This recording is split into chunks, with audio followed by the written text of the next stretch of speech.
안녕하십니까. 제조 7080 운영자 DK이노베이션의 이명열입니다.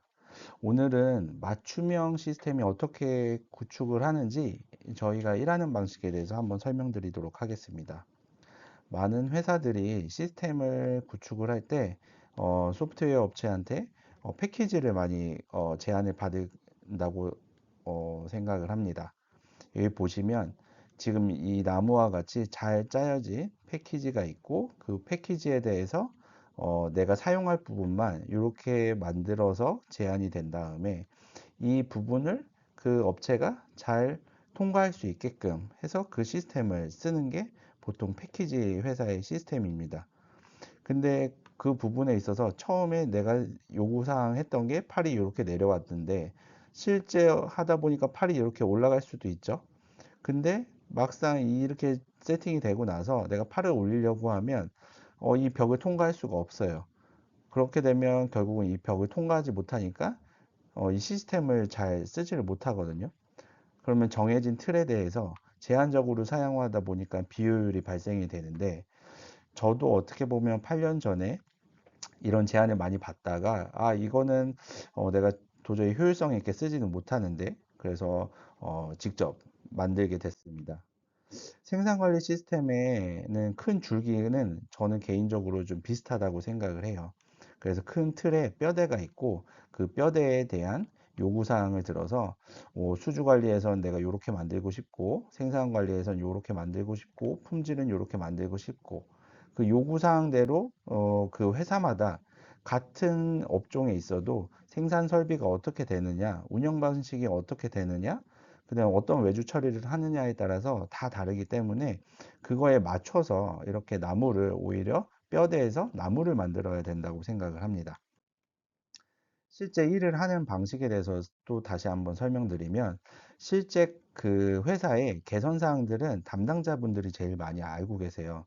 저희가 어떻게 보면 그런 부분을 잘 도출해서 그 프로세스화 시켜야 되는데 1차적으로는 문서로 받습니다. 그래서 각 담당자들이 그 팀의 팀장님들한테만 받는 게 아니라 각 팀에 있는 모든 부서원들한테 이런 요구사항들, 현재 하고 있는 내용들, 그 다음에 현재 하고 있는데 어느 게 일주일에 뭐 그다음에 한 달에 얼마 정도의 양을 소비하고 있는지 시간을 소비하고 있는지 이런 부분들을 확인하고 그걸 토대로 개별적으로 그 회사마다 미팅을 합니다.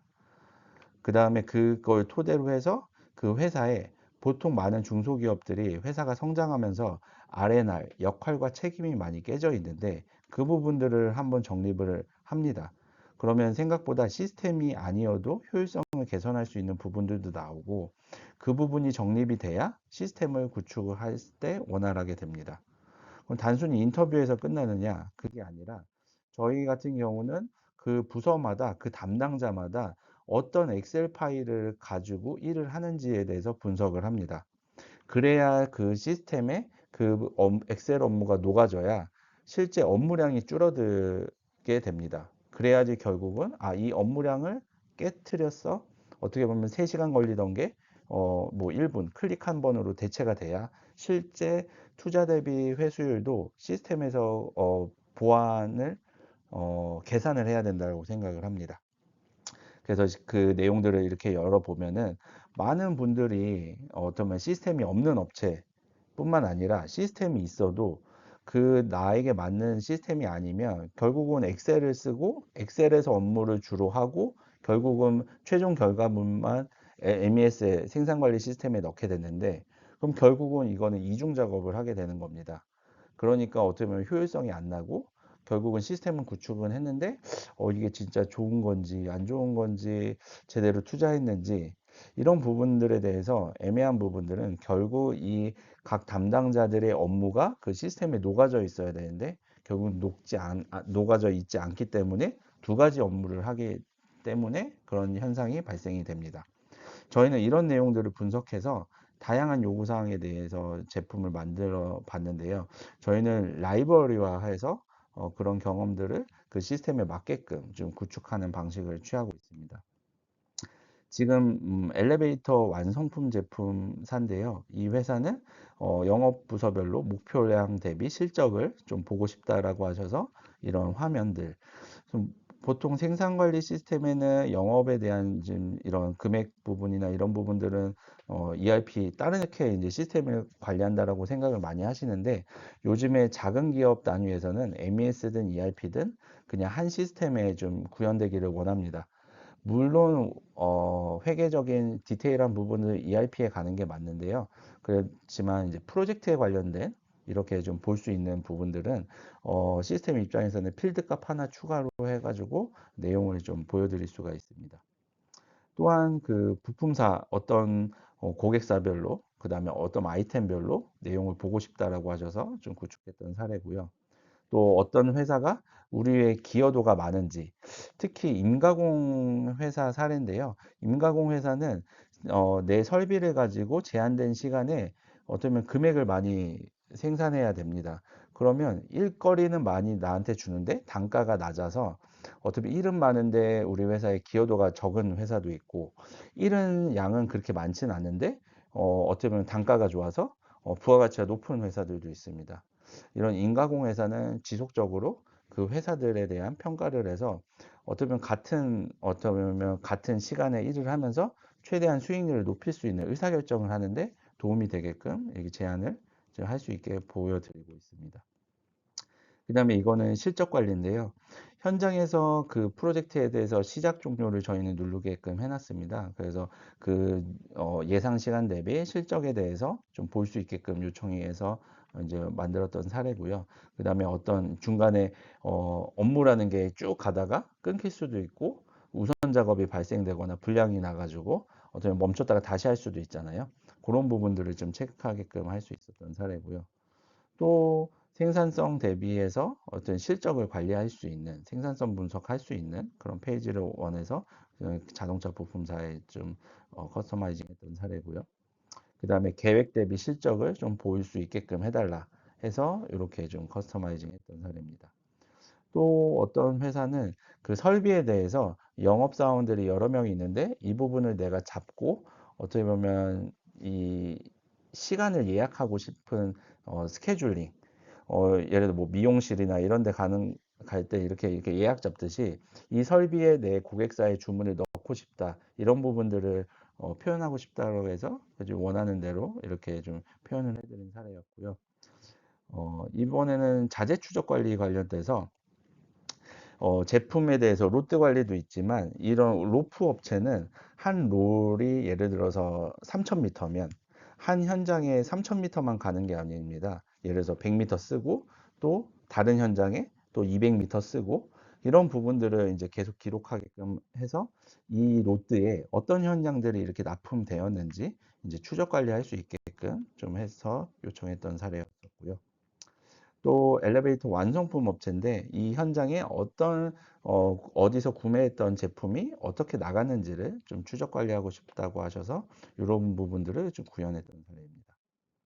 지금 이제 요 회사는 재고 창고가 좀 여러 군데가 있었어요. 꼭 회사에 창고가 하나만 있는 게 아니라 뭐 A, B, C에 있어서 그런 부분들을 좀 나눠서 관리하고 싶다라고 하셔서 좀 관리해드린 가구업체 사례입니다.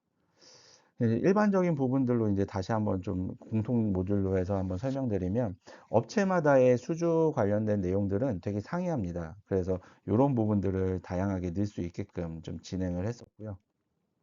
그 다음에 회사 안에는 많은 문서들이 존재하고 있는데 요즘에 뭐 여러 가지 관리 문서들이 좀 필요하죠. 이제 그런 부분들도 시스템에 녹여내서 파일 처리 관리하고 있는 게 아니라 시스템에서 관리하실 수 있게 했던 사례였고요.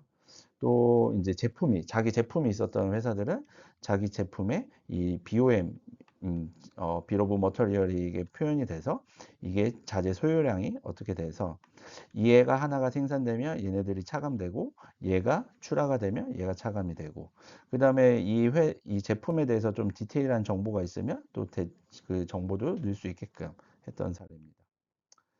그리고 현장에서는 간단하게 내가 누군지 실적을 입력하고, 만약에 어떤 사유에 있어서 중지하게 될 경우에는 이런 이제 카테고리별로 그냥 터치할 수 있게끔 했는데요. 결국은 사무실에서 잘 짜여진 작업 지시를 현장에서 누가 언제 얼마나 했냐 안 했냐 이런 내용들을 간단하게 해야지, 현장에서 너무 많은 데이터를 타이핑해서 넣게끔 하면 어떻게 보면 현장에서 어떻게 보면 일이 먼저냐 관리가 먼저냐 이렇게 해서 좀 약간 좀 트러블이 생겨서, 저희는 개인적으로는 현장에서는 단순하게 해야 된다고 생각을 해서 만들었습니다.